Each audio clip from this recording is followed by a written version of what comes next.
I call to order the City of Bloomington Board of Zoning Appeals for February the 23rd, 2023. Roll call, please. Burrell. Here. Ballard. Here. Clapper. Here. Throckmorton. Here. Thank you. Okay. Reports, we have no minutes to be approved this month. Reports, resolutions, and communications. We'll start with that. We had one set of minutes, August 25th. I'm not sure if you didn't receive them. I actually had not reviewed them. Okay, that's fine. We'll push those till next month. That's okay. Okay, okay. Okay. And we have elections? Yes, we do need to do election of officers. Okay, so this is our first meeting of 2023. Okay, so I will entertain a motion for the president of the board. I'll move for Barry. I'll move for you. Okay, I'll second that. okay. I'll accept that nomination. Any comment before we vote? Please take it. Okay. I want that in the record. Yeah. All right, Can we please vote? great. Yes. So this is a motion for Ms. Clapper to be the president for the 2023 year. Ballard. Yes. Clapper. Yes. Throckmorton. Yes. Burrell. Yes. Thank you very 4-0. much. Thank you. And now for vice president. I will accept a nomination for vice president. Who would like to serve? I will nominate Joe Throckmorton. Yeah. I second it. Joe, will you accept that nomination? Yes. Okay. Can we have a vote, please?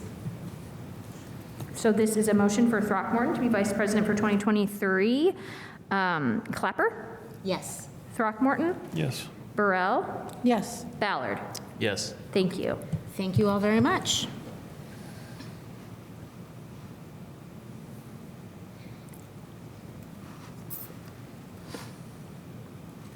We have two petitions this evening that will be continued to our March 23rd meeting. Those are AA-17-22, Joe Kemp Construction LLC and Blackwell Construction, Inc., and V-53-22, Lisa Marie Napoli. Those will be continued. This evening on our docket are three petitions. The first one is CU/V-2222 Mark Fig. The second, AA-51-22, Joseph B. Davis. And finally, V-52-22, Omega Master LLC. I ask permission to be recognized by the chair. Yes. I move that we adjust our order of hearing today to move the AA-51-22 to first. Okay. Is everyone amenable to that, or? Yes. Yes? Yep. Okay, do we actually have to do that by a vote? Well, let's check. With a second and then, Okay. actually, Can I thank have you. a second, please? I second it. Okay. Any discussion? Can we please have a vote? Sure, just a second. I think we want to check in the rules of procedure quickly if the petitioner has to be in attendance, because he is not here. Just a moment. Oh, he is not here. He is not Okay. here. Sure.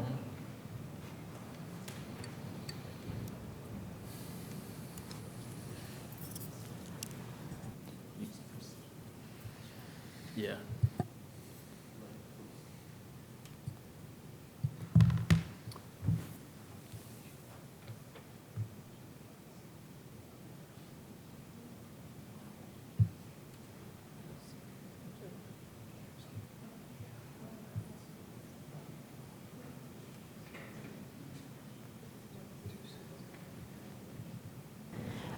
Okay, we can go forward with that.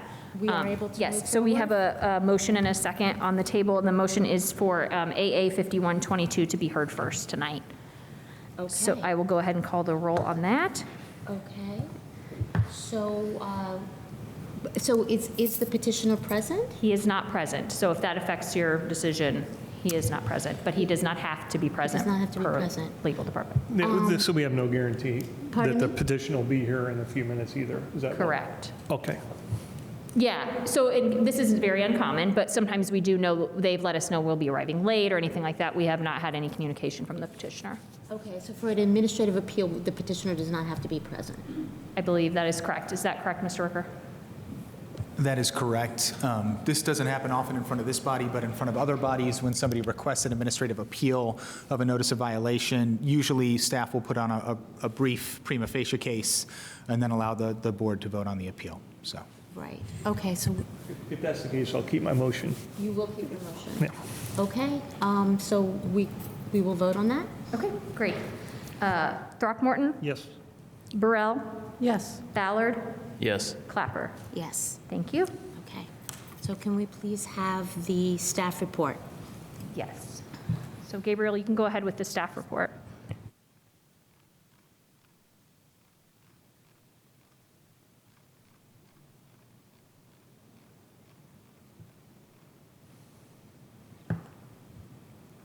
Is he joining us via Zoom? Yeah, pardon me. Oh, there you are, okay. First of all, can you hear me okay? Yes. Okay, so I'm Gabriel Holbrow, zoning planner for the city of Bloomington. Let me just pull up the presentation here.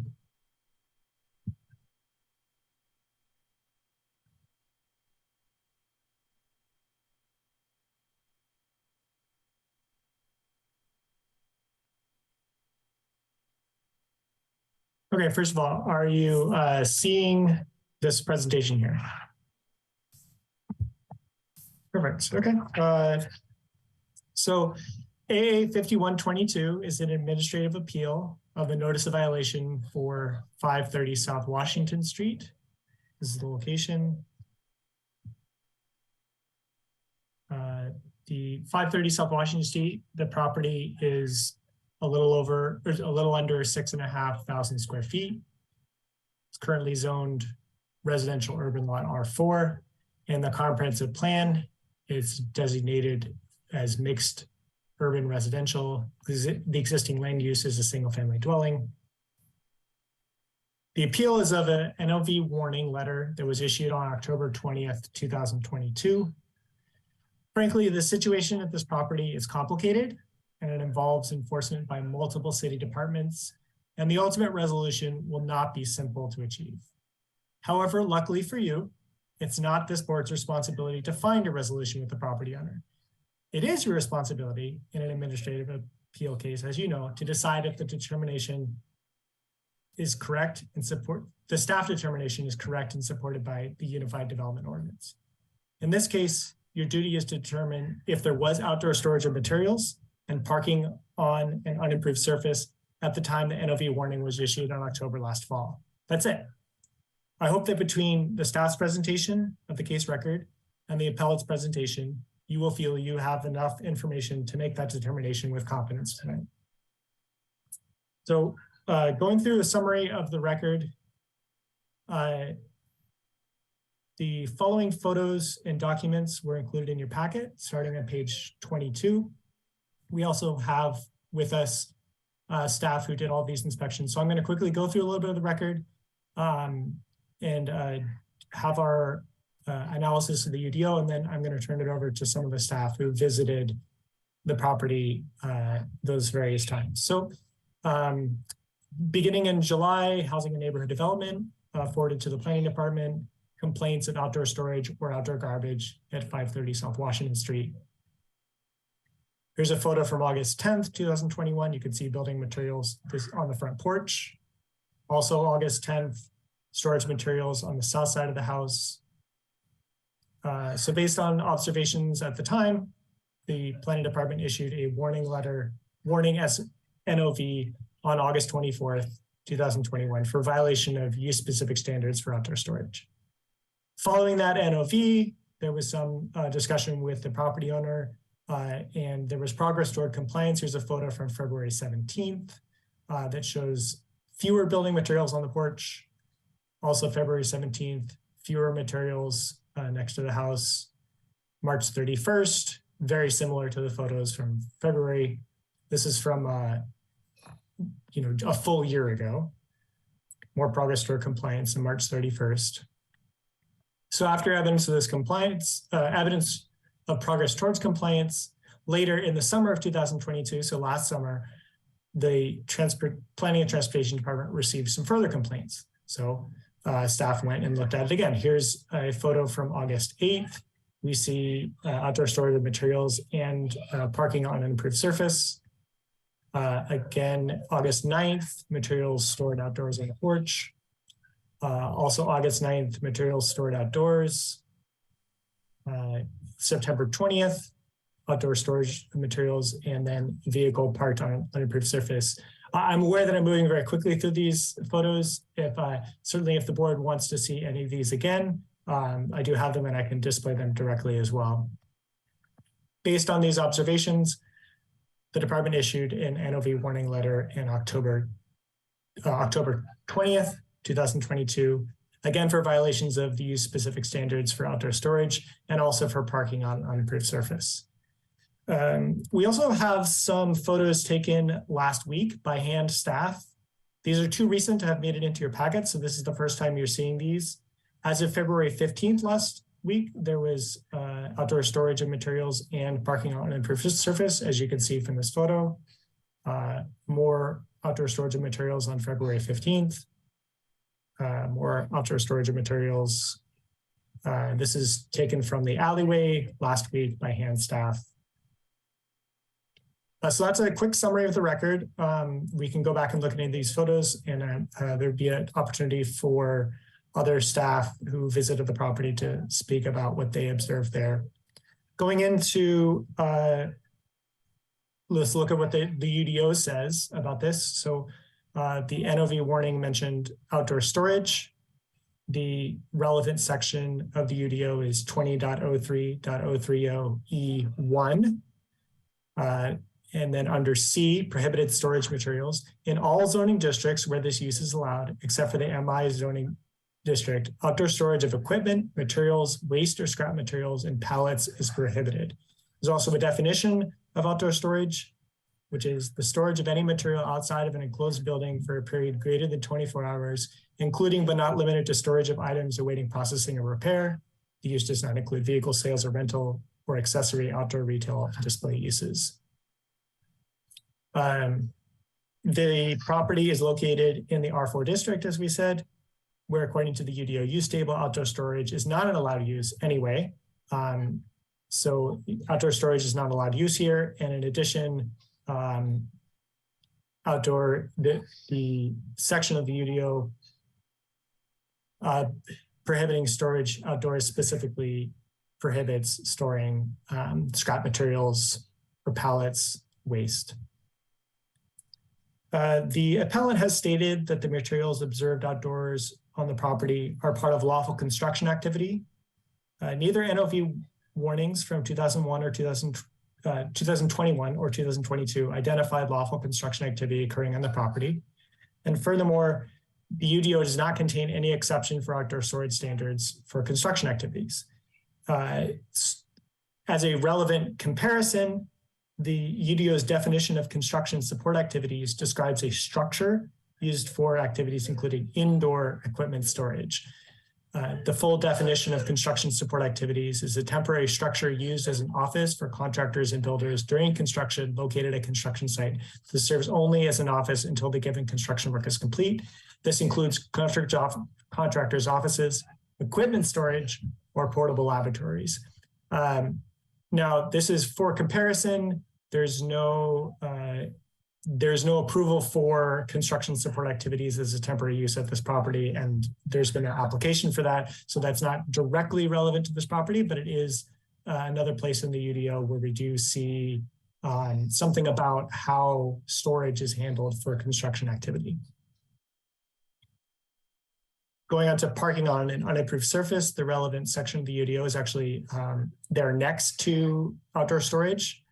Under parking of vehicles, all outdoor parking of vehicles in all zoning districts shall comply with the following standards, including vehicles and trailers shall not be stored or parked on an unimproved surface. Stored or parked vehicles shall not block, impede, or otherwise encroach upon a sidewalk. That's not an issue in this case. And stored or parked vehicles should not be used for other purposes, including but not limited to living quarters or storage of materials. So in accordance with the UDO, because this petition is an administrative appeal, the staff report shall not make a formal recommendation. I believe that we are, as I said before, if you need to see any of the photos or other documents, I can pull those up directly and share them. Likewise, during the appellant's time for his presentation, if there's any of his materials or photographs that need to be displayed for everyone, I can display those as well. And I believe that we have some other staff who conducted staff inspections here to as well tonight. Is that correct?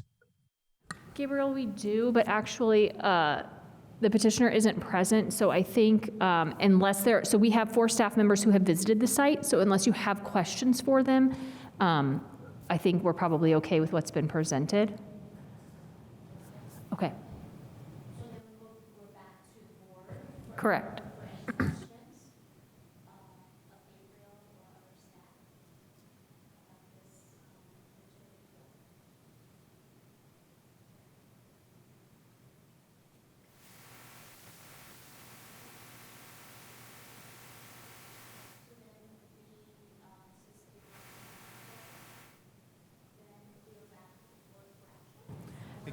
Public comment. Public first, Yeah.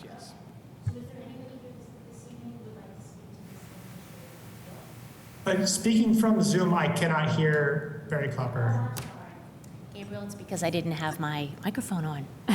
Okay, so there are no questions from the board at this time, so we're going to go to the public to see if there's anybody from the public or on Zoom who would like to comment on this administrative appeal. Please raise your hand if you're on Zoom, or please step to the microphone if you're present. There is no one on Zoom who. No one's on Zoom? Yep. Okay. And no one here in chambers? So then we would be back to the board for any questions, or I'm ready to entertain a motion.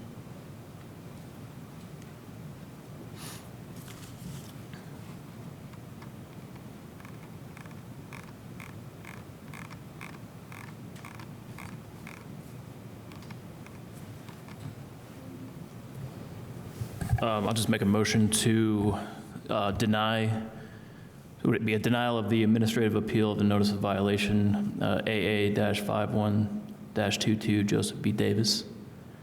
I'll second that. Okay, any discussion?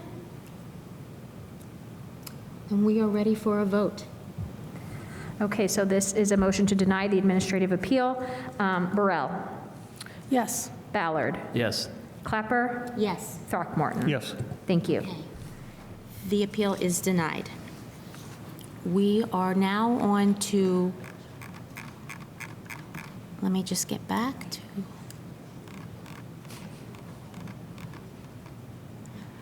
We are on to case CU/V-22-22, Mark Fig.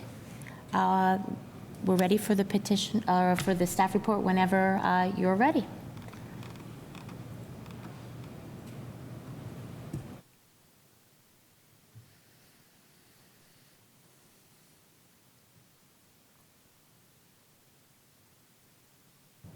Sorry, 1 second, please.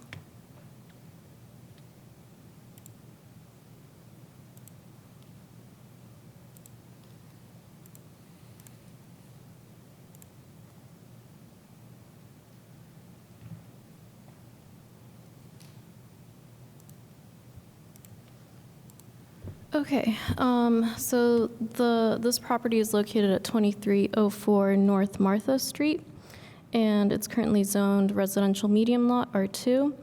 The properties to the north, south, east, and east are also zoned R2, while the properties to the west are zoned mixed-use corridor. And the property is currently vacant except for a shed structure and parking that is encroaching from the adjacent lot to the west of this property, which is owned by the same property owner. Both the structure and the encroaching parking are proposed to be removed with this development. So the petitioner is requesting conditional use approval for a dwelling duplex and a variance from the rear setback standards, and also a variance from the buffer yard standards in the R2 zoning district. The petitioner is proposing a one-story duplex with each dwelling unit to contain 3 bedrooms. And the petitioner held a neighborhood meeting on May 26th of 2022, where there was a concern about parking and the limited space for on-street parking currently along Martha Street. To address this concern, the petitioner has proposed to install a driveway along the eastern side of the lot and provide 4 parking spaces within a detached garage. Staff received a letter from an adjacent neighbor stating concern that the development on this dead-end street will cause more on-street parking and difficulty for large vehicles like fire trucks to access the street. This street is actually codified as a no parking zone, so no on-street parking is permitted, and parking services should be notified when vehicles park on the street. Staff did ask the Department of Public Works for a history of sanitation vehicle access on the street, and DPW confirmed that the narrow width of the street makes it difficult for sanitation truck access. However, extending the street is not required by the UDO, and there may not even be a benefit in extending the street because it would still not address the narrow width that impedes the ability for large vehicles. So this property is also in a historic district, the Matlock Heights Historic District, and the petitioner received a certificate of appropriateness at the February 9th, 2023 Historic Preservation Commission meeting. In addition to conditional use approval, the petitioner is requesting 2 variances to develop the one-story duplex as proposed. The first variance request is from the rear setback standards. The R2 zoning district calls for a minimum of 25 feet for a rear setback. And the west lot line protrudes into the rear of the property for approximately 30 feet before extending outward from the rear of the building, creating a backwards L shape along the northwest corner of the lot. So due to this corner condition, the proposed development does not meet the rear setbacks for that portion of the rear lot line. The second variance request is from buffer yard standards. The UDO calls for a type 3 buffer yard when a duplex use is developed adjacent to a mixed-use commercial or institutional use. So per the UDO, a type 3 buffer yard requires 20 feet of minimum setback, which is in addition to the building setback. And due to the size of the proposed duplex on this lot, the proposed development does not does not have enough space to incorporate a 20-foot buffer yard setback. So when reviewing the general compliance criteria for a conditional use, staff found that the proposed duplex structure meets the design requirements and all development standards in the UDO except for the rear setback and buffer yard standards. The petition complies with other applicable regulations, utility service and improvement standards as required by the general compliance criteria. The design received a COA from the Historic Preservation Commission. This proposal is also in line with the goals of the comprehensive plan. The comprehensive plan states that neighborhood residential districts contain a mixture of densities, housing types, and a curvilinear street network of local low traffic volume streets. This property is located on a dead-end street that is shared by a few single-family houses, an elementary school, and a place of worship. The proposal pays attention to how it interacts with adjacent properties and adds 2 dwelling units with the maximum number of off-street parking that is allowed. Additionally, more housing near the university is desired, and this proposal adds 2 units.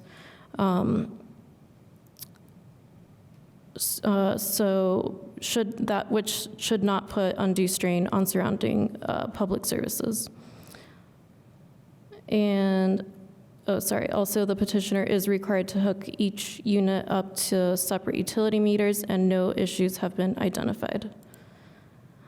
There are no natural or scenic features that will be impacted, and the creation of 2 3-bedroom units is not expected to have any adverse impacts on surrounding properties. No nuisance regarding noise, smoke, odors, vibrations, lighting, or hours of operation is found. A pre-submittal neighborhood meeting was required as part of the filing process for the conditional use approval. During the meeting, there were concerns about the parking, and the petitioner did try to address that by adding a driveway along the east side of the lot that leads into an 800 square foot 4-car detached garage, which is the maximum allowed parking for this dwelling type. And no phasing is proposed with this plan. So when reviewing the criteria for the variances from rear setback and buffer yard standards, no injury to public health, safety, morals, and general welfare were found for either variance, and no adverse effect to the use or value of adjacent properties was found for either variance. Practical difficulty is found for both variance requests due to the odd shape of the lot and the lot size and width. So the department recommends that the Board of Zoning Appeals adopts the proposed findings and recommends approval of CU-V-22-22 with the following conditions. 1, this conditional use and variances are limited to 2 3-bedroom units as proposed in the filing documents of this petition. The approval is for the design shown and discussed in the packet and with the Historic Preservation Commission.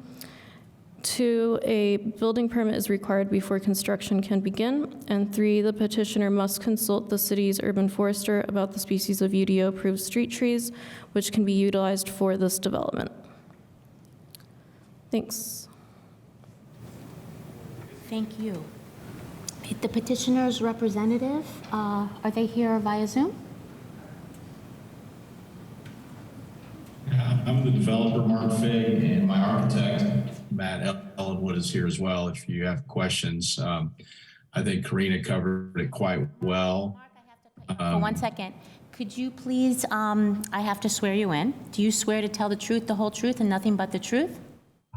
Yes. Okay, so you have up to 20 minutes to present your case. Thanks. Okay. So again, Karina stated exactly what we're trying to do. This is a rear lot that has been used by the body shop that's on Walnut Street to the west. And so I'm purchasing this lot and gonna install, this residence there.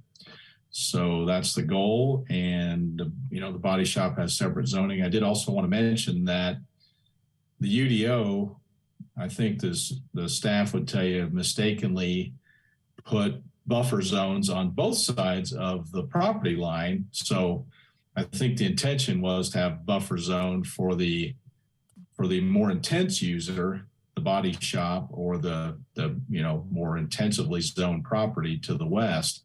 But the way it's written applies it to both sides, which is the reason for that variance. So we'd like to make this residential and have a nice project there. And Matt Ellenwood may have something to add.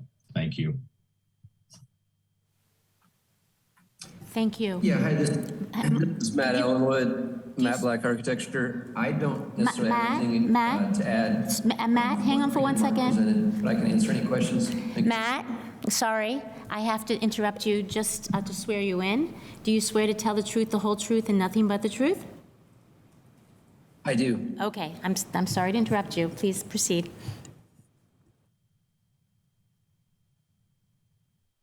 Yeah, as I said, that's pretty much I think it's been covered by Mark and Karina, so.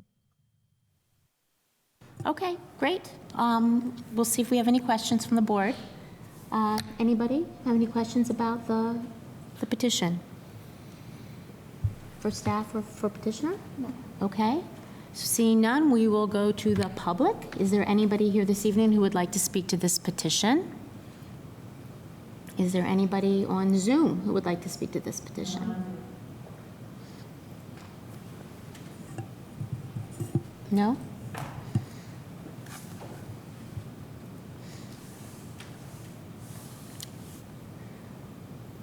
Okay, no one?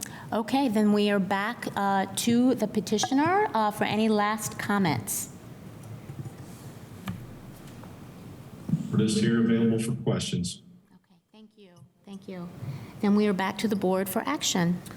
I'll move approval of CU-V-22-22 with the following conditions. The conditional use and variances are limited to 2 3-bedroom units as proposed in the filing documents of this petition. The approval is for the design shown and discussed in the packet and with the Historic Preservation Commission. 2, a building permit is required before construction can begin. And 3, the petitioner must consult the city's urban forester about the species of UDO-approved street trees which can be utilized for this development. Okay, do I have a second? I'll second that. Okay, we are ready for a vote. The motion is for approval with the 3 conditions in the staff report. Ballard, Yes. Clapper, Yes. Throckmorton, Yes. Burrell. Yes. Okay, the petition is approved. Good luck. Thank you. Ms. Clapper, before you go. Yes. Thank The, you. oh, thank you. The petitioner for the administrative appeal did arrive and had been notified previously by staff that it was unlikely that he would be heard before 6 o'clock. That's why he got here late. So we didn't, some or almost all of us weren't aware of that. So we are asking that there be a motion to reconsider the petition, put on the table and voted by the 4 of you, so that the petitioner can present his portion as well, and then you would re-vote on the petition. You would vote on the petition a second time. Did I explain that properly, Mike? Heard sounded correct. So this is sort of a 2-part process. The first part would be one of the BZA members on the prevailing side of the vote, that's all 4 of you, would propose a motion to reconsider the petition AA. 51. Thank you, 51. 22. 22, Joe Davis. You would vote on that motion to reconsider. If you did that, that would reset the meeting as if the vote on the petition had never happened. It would give the petitioner an opportunity to present his case, and then you would proceed from there. Would we have to have a second staff report? You would not have to have a second staff report. You would have an opportunity to ask questions of the staff or of the petitioner. I would recommend offering the public an opportunity to comment again, since we will hear a new presentation from the petitioner, presumably, and then you would re-vote if you choose to approve the motion to reconsider. Is it a reconsideration or what's the actual word? A motion to reconsider. Motion to reconsider. Motion to reconsider. But hang on for one second. I do have a clarification. If we do decide to move in this direction, would it be standard? I can't remember if it's 20 minutes that the petitioner is allowed, like other types of petitions. Correct. I think following the board's normal process would be my advice, which would afford the petitioner 20 minutes. Okay, great. Thank you. So I will entertain a motion. I'll move to reconsider administrative appeal AA-51-22. Have a second? Second. Okay, can we have a vote, please? Clapper, Yes? Throckmorton, Yes. Burrell, Yes. Ballard. Yes. Okay. So then we will now proceed with an opportunity for the petitioner who is now present to make a presentation. You will have up to 20 minutes at the podium. And as our regular situation, we will then have an opportunity to ask questions. If you want to reserve any time, then we will come back to you and you can address any of the comments that we might or make. So sometimes people like to reserve a little bit of time to address anything or comments that the board may have, okay? Before we actually take a vote. So, but you do have a total of 20 minutes to speak to the petition. Does that make sense? Okay. That okay. makes sense, except for the fact that I didn't get to hear the presentation from Planning and Transportation. Then I would say then if the petitioner is asking, I'm going to go back to my board members. Can we have a summary of the remarks from Gabriel? Is he still on the line? He's still there. Yes. Okay, so we will start with that then, and then we'll invite you to the podium after Gabriel's summary presentation. Thank you, Gabriel. I think if it's all right with the board, I think what I'll do is I'll just go through the slideshow again with fewer words from me. Okay. Okay. So I need to start up the presentation. Again, for the record, I'm Gabriel Holbrow, zoning planner for the city of Bloomington.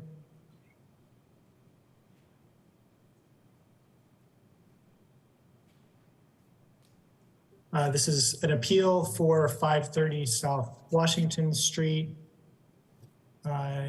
It's 6,440 square feet approximately in the residential urban lot zoning district, comprehensive plan mixed urban residential future land use area. It's a single family dwelling. The appeal is of it's an administrative appeal of a notice of violation warning letter issued in October 2022. So then, for the record, Hand first received complaints in July 2021 of outdoor storage or outdoor garbage.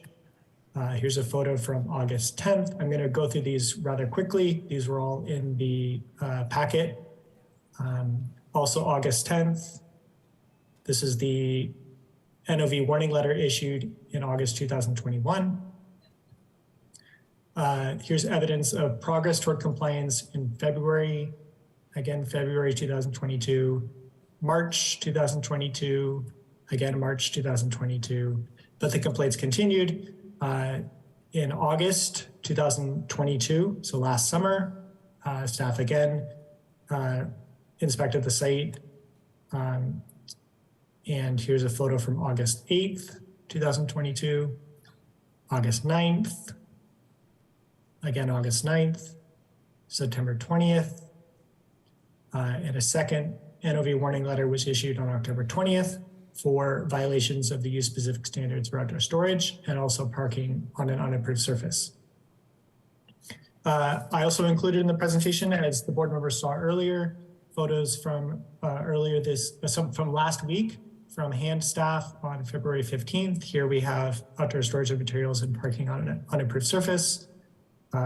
This is also February 15th, also February 15th, also February 15th. This is taken from the alley behind the house.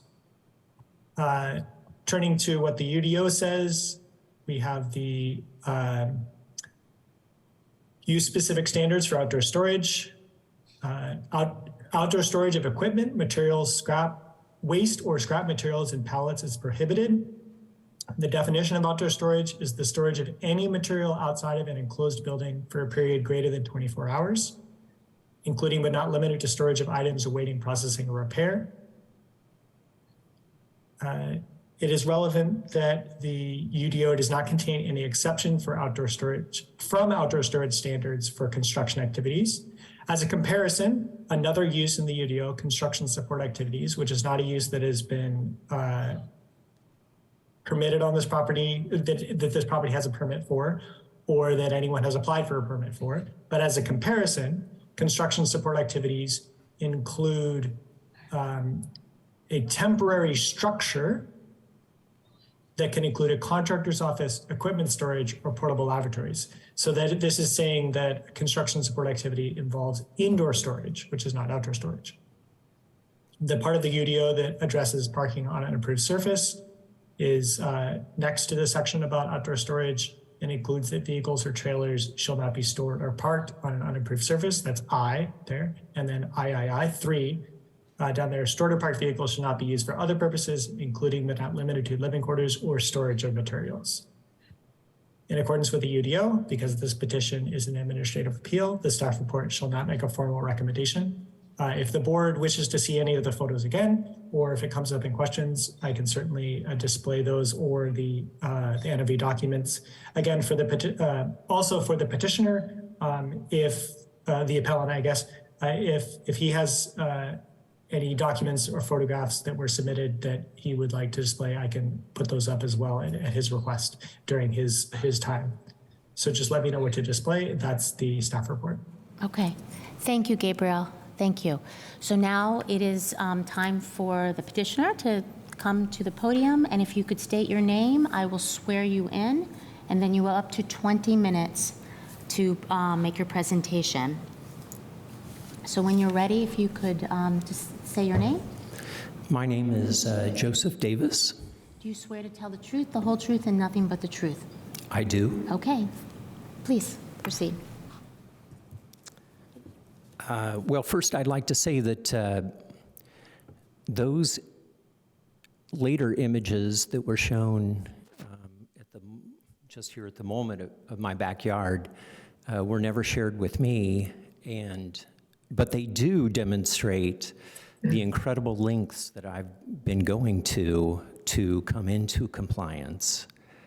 I have been working diligently for months and months and months, every day making improvements, tightening up the ship, so to speak. And as far as the parking on improved surfaces issue goes, my surfaces are gravel. I rake the leaves away from that and put down a little more gravel, but there is no parking on any unimproved surfaces.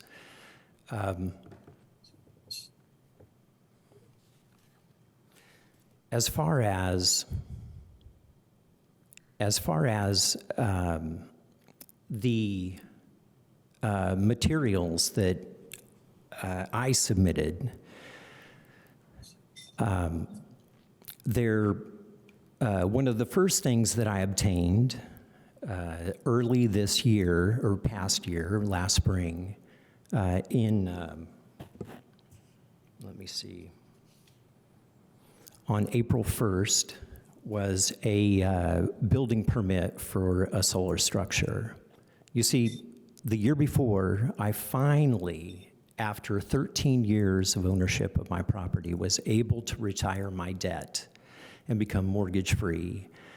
Finally, that gave me the opportunity to take action toward making the improvements that I wish to make, both to my house and to the structure that I'm creating in the back, which is really just a precursor to a 2-story garage structure with an ADU above it. The intention of the structure that I included in my packet information is to store items that are currently outside, but these items are building materials and tools. You could see from one of those images my mortar mixer. These are things that I have to have access to in order to continue to construct and improve my property and increase its value and my own security. Now, the first 2 images that were in the packet that you saw that came from Planning and Transportation, those 2 images were taken by Liz Carter in 2021. And they weren't labeled as to when that date of those images being taken was actually. But Liz Carter took those images, reached out to me after there was a complaint from my neighbor to the south in August.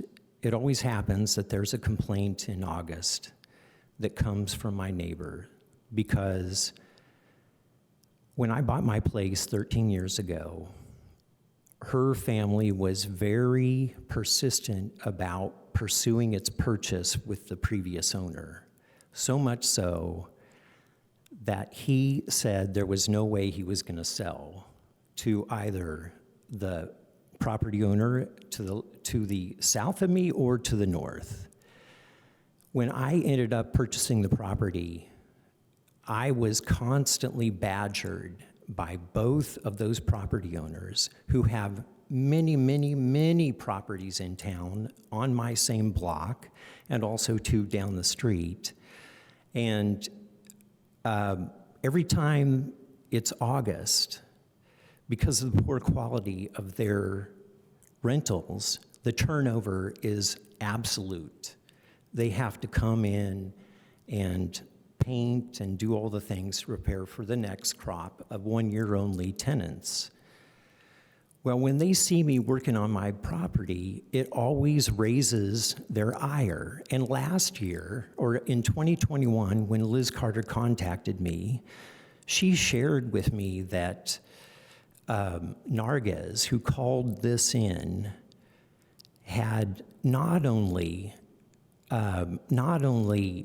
said that I had garbage all over my property, but she said I was operating an illegal rental. And so Liz Carter checked that out and found it to be, false, a false allegation, and she reprimanded Nargis for that action.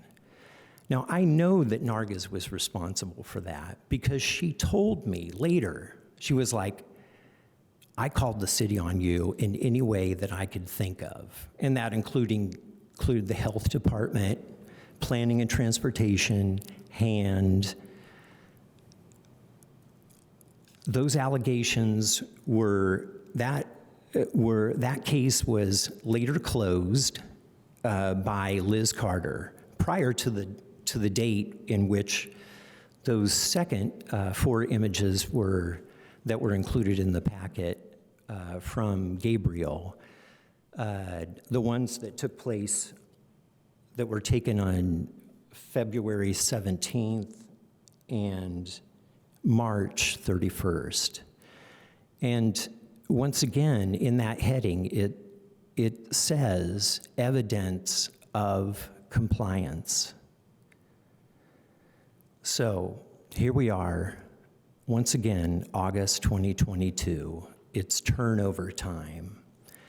And all of a sudden, I'm told that several anonymous complaints have been made against me. Well, I certainly know who the anonymous people are. However, I met with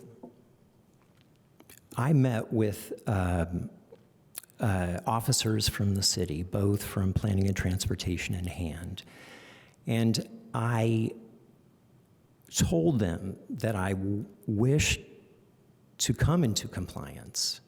Please just show me what I should do. Unfortunately, there wasn't a back and forth. I was not given information. No images were shared with me. There were vague statements that I had garbage all over my property. Well, what I learned later was that what they consider garbage are my very vital and necessary building materials. I'm a natural builder. I purposefully try to reuse every building material that I can. I don't believe in waste. I don't believe in garbage. I never let any garbage come onto my property. If something floats in from outside, from Kroger or wherever, I pick it up. I pick up the trash in my entire neighborhood, so I'm very well aware of what garbage is. And these items that I have are necessary for me to complete and continue the renovations that I need to ensure my own security. So, back to the obtaining of the electrical permit for the installation of my solar system. It's clear that that indicates activity toward construction. Not only that, but the hundreds and hundreds of hours that I have put into clearing the land, clearing the back part of my property of bushes and trees in order to create an open space for me to build my structure has taken a considerable amount of time. I have removed numerous tons of vegetation. I have tightened and consolidated and done the best that I can every day to continue to reach or demonstrate that I am working toward the stated goals of the city. Now, it's been suggested that I bring all of my materials into my structure. Well, I salvaged last year a 100-year-old wooden garage structure from down on South Lincoln Street. I panelized it and brought it home so that I could use it, reincorporate it into the structure that I'm building in the panel form. Those are too large to go through any opening in my basement or the front of my house, any door. So I have tried to neatly, as possible, consolidate them all in one area. Now, if the question is, building materials cannot be stored on site where they're going to be used, then what are the options for someone who needs to have that daily access? Some people have suggested that I get a storage unit and that I move them all to that location, and then each and every day I bring them to my site, and each and every night I take them back to that storage unit. Well, when I look around town at the construction that takes place, I don't see that sort of activity happening. And as a matter of fact, in the information that I submitted in the packet, I took pictures of all of the egregious, chaotic, destructive building that is taking place right now as we speak all around the downtown area. Soil in the streets, parking on truly unimproved surfaces without gravel, litter strewn about everywhere as a result of the construction, well beyond the footprint of the property where that construction is taking place. Incredibly invasive building is taking place, and it seems to me that there's a sort of double standard happening here. It's allowable for monster structures, but when it comes to a simple fella who's just trying to improve his lot, the standards are completely different. Aesthetic concerns seem to override practical concerns. Now, it had been questioned in the past, why didn't I have a building permit for my structure? Well, the proposed structure that I submitted in the information packet, in which I have already received from planning and transportation a certificate of zoning compliance, that structure is 120 square feet. It does not require a building permit. Now, on top of that, there is also a state law loosely regarded as the log cabin rule, where any title holder in the state of Indiana who does not have the means to build to code or hire someone to build the code must be able to shelter themselves on their homestead as they are best able.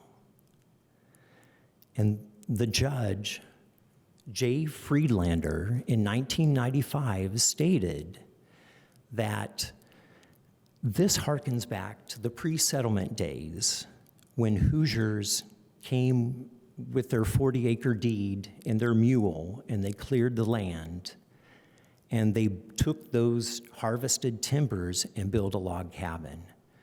And that this is the American dream, and it is available to every Hoosier in the state. Now, right now, no one has challenged this in a municipally organized or incorporated setting.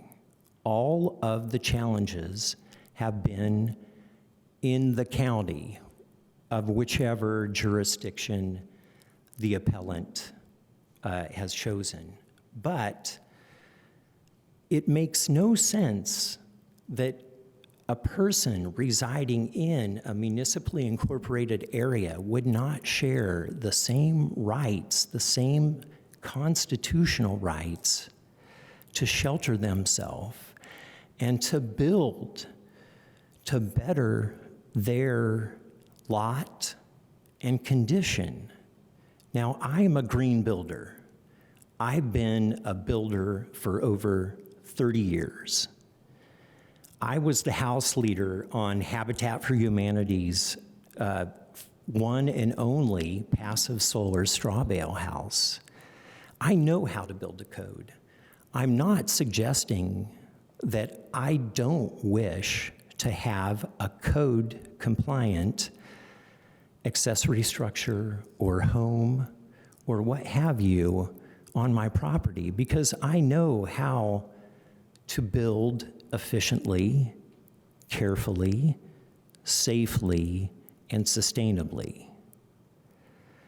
What I am asking is an opportunity to continue my efforts and move toward the completion of those goals that I have while simultaneously moving toward whatever state or level of compliance is being asked of me. I have been demonstrating effort toward that every day. I wish to be recognized for that. I wish to know that individuals who are working to comply with the askings of the city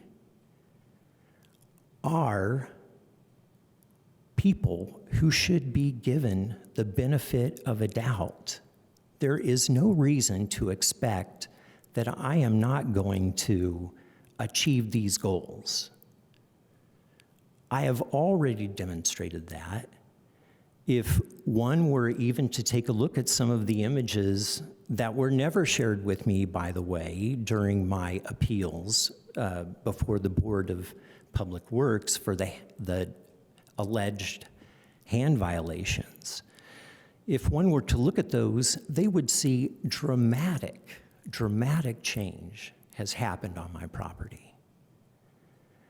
I don't quite understand why those images were not included to juxtapose against what was offered. So,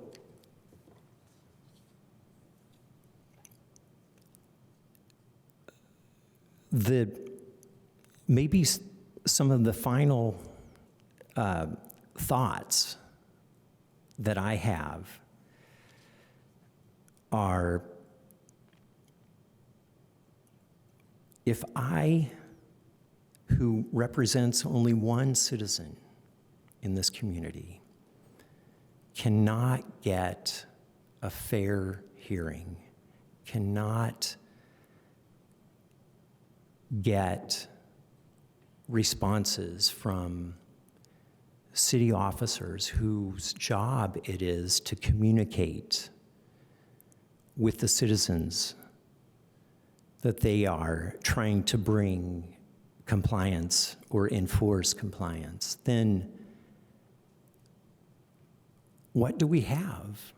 What do we have here? I just want due process and recognition for the Herculean efforts that I have already expended and am going to continue to expend.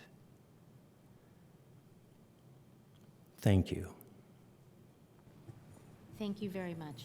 Thank you. Are there any questions? We'll go back to the board and we'll see what thoughts people have at this time. We'll let you know. Please take a seat and we'll call you back to the podium if we have specific questions for you. Okay, so we are back to the board for questions of the staff and/or petitioner. I'd like for the staff just to restate our purview this evening and what specifically we're being asked to review, because I think that's fairly narrow. If I can jump in Yes, with what I said in the first presentation while Mr. Davis was not here, I'll just repeat it verbatim because I wrote it down. Frankly, the situation at this property is complicated, involving enforcement by multiple city departments, and the ultimate resolution will not be simple to achieve. However, luckily for you, it is not this board's responsibility to find a resolution with the property owner. It is your responsibility in an administrative appeals case to decide if the staff determination is correct and supported by the Unified Development Ordinance. In this case, your responsibility is to determine if there was outdoor storage of materials and parking on an unimproved surface at the time the NOV warning was issued in October last fall. That's it. Okay, thank you. Thank you. So just to be clear, that is our purview this evening. Does anybody have any questions? None? Okay. Then we are to the public for any comments. You'll have an opportunity to speak. You'll have a little bit more time left after public comment.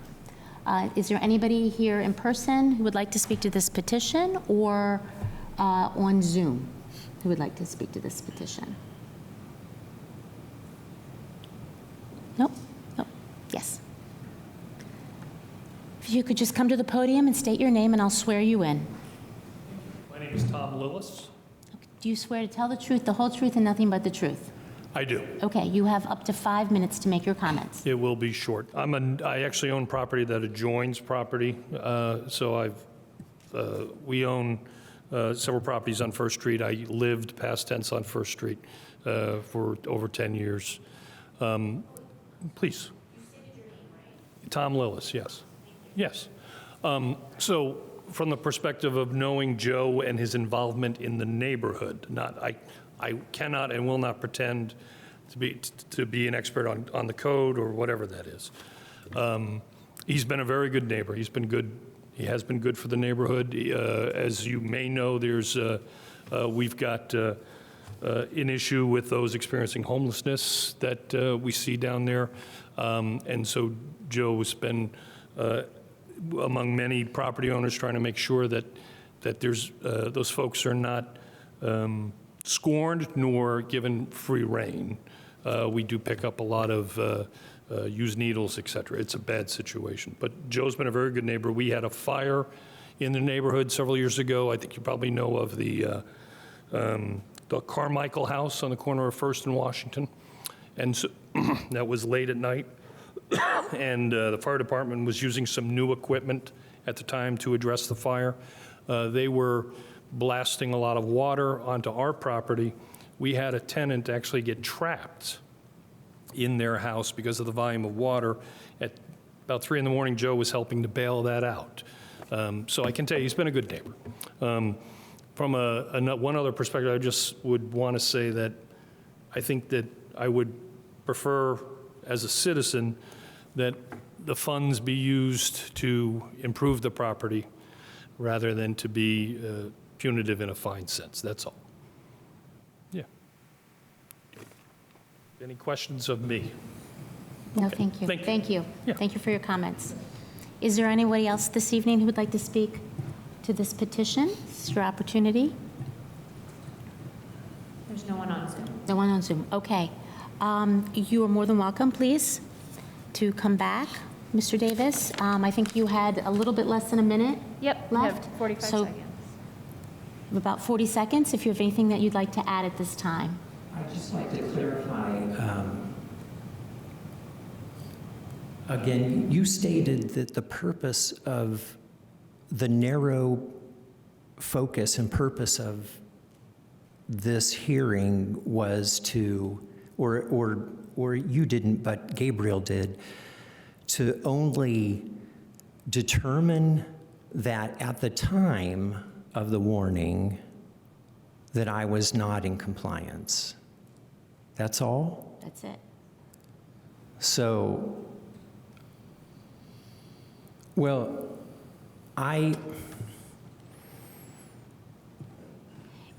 it seems to me that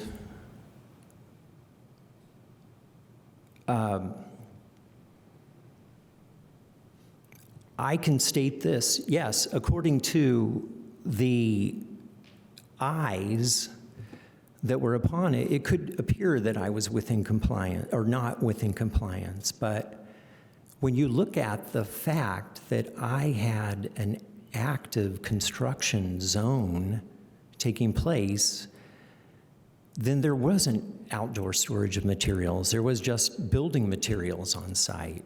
And once again, I presented images of all sorts of building materials on these downtown properties that were just on site. They were not being stored inside. So they as well were not in compliance.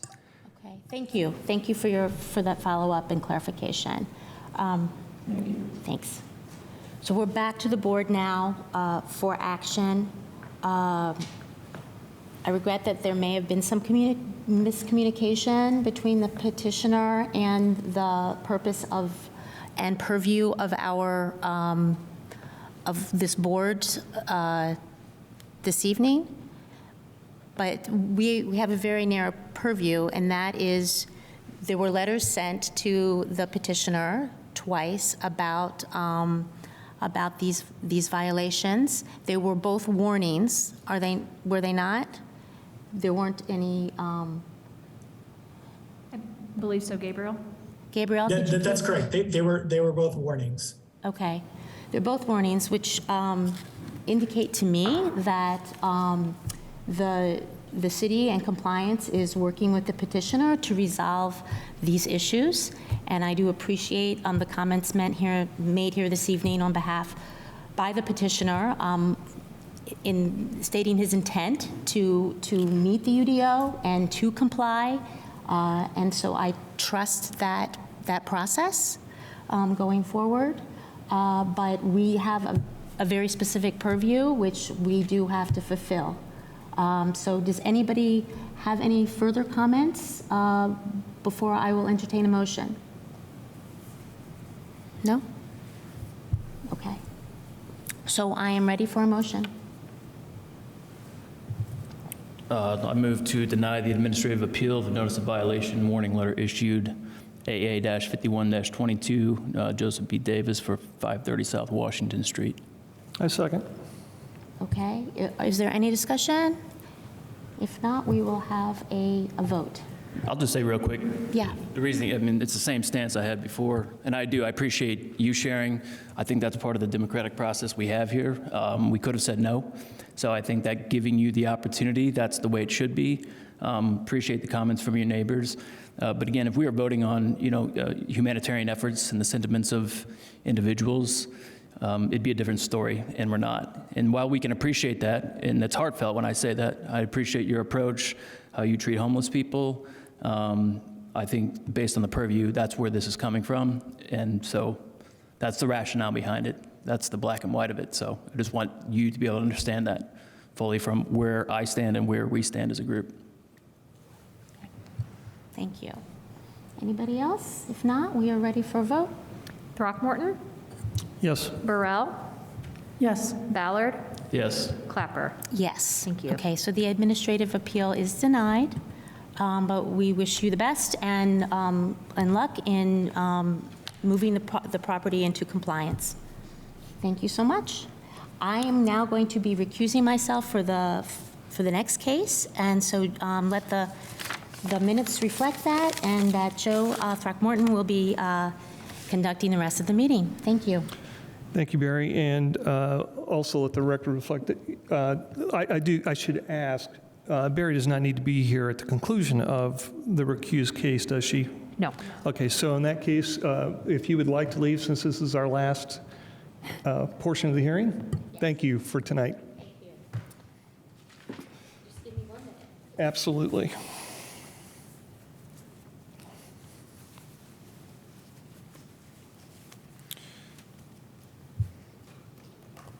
And as we get ready to continue, this will be for V-52-22 if you want to get to that position in the packet.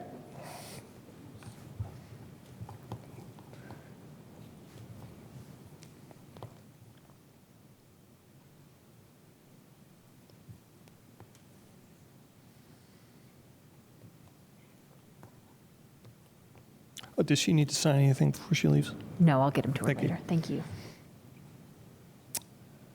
Okay, again, this is case V-52-22, Bloomington Board of Zoning Appeals, the petitioner being Omega Master LLC, correct?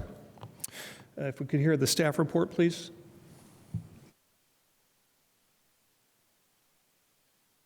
This property is located at 626 North College Avenue and is zoned mixed use downtown with downtown gateway character overlay. The property contains an existing 2-story structure with 4 dwelling units. And the petitioner is requesting a variance from the use-specific standards for dwelling multifamily to allow for a dwelling unit within the first 20 feet in the ground floor of the building.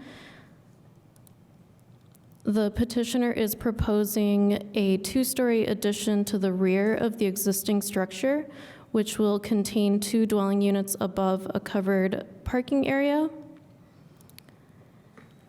So the proposal triggers compliance with dwelling multifamily use-specific standards and meets all but one standard that requires any ground floor dwelling units in the MD zoning district to be located at least 20 feet behind behind each building facade facing a public street. So in this case, the existing structure contains a dwelling unit immediately behind the building facade on the ground floor, which would need to be removed to meet the 20-foot minimum. No injury to the public health, safety, morals, and general welfare is found as a result of this petition. No adverse effect to the use or value of the adjacent properties is found as the result of this petition, and practical difficulty was found in that this is an existing condition that already addresses the requirement's intent, but impedes the addition of 2 dwelling units to the rear of the building without significant interior renovation. The property has a front yard, and the first floor is elevated, so the existing condition already addresses the intent of this requirement, which was to create a buffer for the residential uses on the first floor.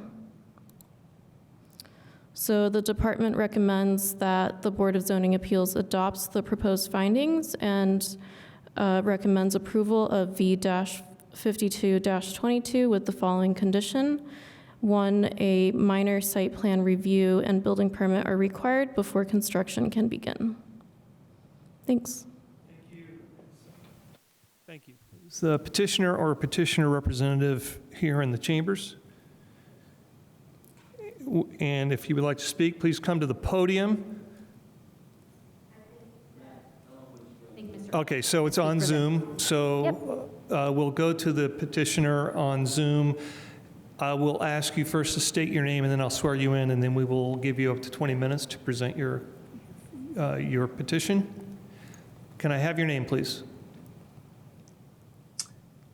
Yes, hi, this is Matt Ellenwood with Matt Black Architecture. Thank you. Do you swear to tell the truth, the whole truth, I'm sorry. Do you swear to tell the truth, the whole truth, and nothing but the truth? I do. Thank you. You have up to 20 minutes. Thank you. I'm not sure if Rob Friedman is there available, but I'll just speak briefly. Karina covered it, I believe, pretty well. We just want to add on to the back of this existing building, create some more density and covered parking. It's almost identical to what was done to the property to the north several years ago, but because of the change in the UDO, the front 20 feet being non-residential in the zone, that's what creates the but I think that's all been explained and outlined very well by Karina. If you have any questions, I'll be happy to answer them. Thank you. Thank you. Those in the chamber, do you wish to speak to the petition? If so, please come to the podium and state your name, and I'll swear you in.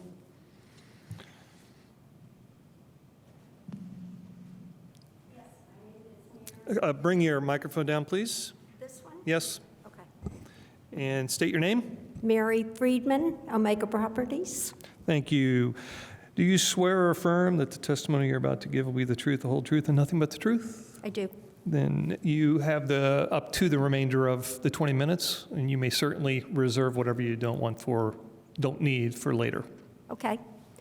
I don't think I need 20 minutes. I feel like Matt started working with planning, and we assumed that this was going to stay a residential property.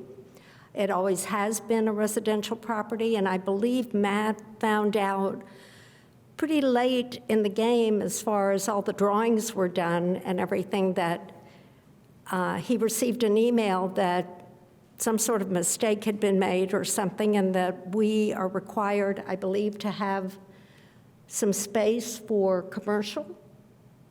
Is that right? Or, You're just talking to them, yeah. yes. That is correct, but you don't ask us questions, you're just talking to them. Okay, well, You're I'm fine. sorry. That's okay. I'm sorry. Anyway, the property does not lend itself well to any commercial component. There's a huge front porch on the property. Like I said, it's always been residential. And I think our main concern is that it would be very difficult to fill the space as commercial. And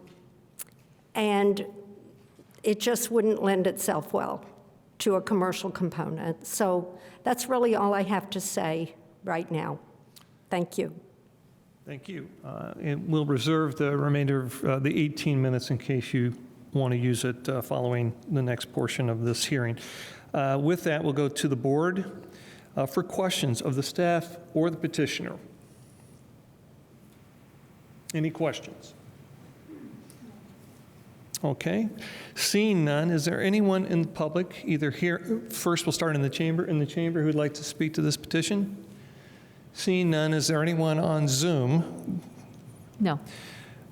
Therefore, we will go back to the petitioner. Is there anything either Matt or you would like to add here in the remainder of your 18 minutes? Okay, then we'll go back to the board for action. I will entertain either a motion or any questions or concerns you have following that presentation. I'll make a motion to approve V-52-22 with the following conditions: that a minor site plan review and building permit are required before construction can begin. I second it. I have a motion and a second. Any discussion? Seeing none, may I call the roll? This is a motion for approval with one condition. Burrell? Yes. Ballard? Yes. Throckmorton? Yes, motion passes 3-0. Thank you. Do we have any other business before this board? We do not. Seeing none, we stand adjourned. Thank you.